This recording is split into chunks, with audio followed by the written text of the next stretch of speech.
एक फरात है जो अजनबियों में भटक रहा है। वो तो रास्ता चुन चुका है अपना, जो किया है वो भुगत रहा है। सच कहा, ऐसा ही है। लेकिन अगर मुझसे पूछो तो कसूर उसका भी नहीं। खुदा की कसम, अगर वो तुम्हारे साथ पला बड़ा होता तो आज फरात एक और ही इंसान होता। वो ऐसा हरगिज ना होता। कुदरत, ये कहना मुश्किल है अम्मा जान, बहुत मुश्किल। इसमें मुश्किल क्या है बेटा? बिल्कुल सीधी सीधी बात है। वो सीधी राह पा चुका था, लेकिन उसे हसन के हवाले करके बड़ी गलती की।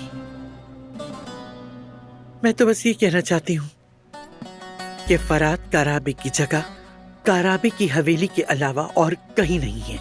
आप फरात की आखिर इतनी तरफदारी क्यों कर रही हैं? क्या जिहान की हालत नहीं देख रही हैं आप? कैसे नहीं देख रही हूँ? देख रही हूँ सब कुछ, मगर जिहान को समझाया जा सकता है। वो अभी छोटा है, वक्त के साथ भूल जाएगा, माफ कर देगा। मगर तुम सब बड़े बनकर उसको समझाओ, उस बच्चे की सीधे रास्ते की तरफ रहनुमाई करो। और आपके नजदीक फरात के किए का कोई हिसाब नहीं होना चाहिए। बल्ला, हरगिज नहीं। लेकिन क्या तुम उस बच्चे की नदामत नहीं देख रहे हो? सच तो यही है कि उसे अपने घर वापस आना चाहिए।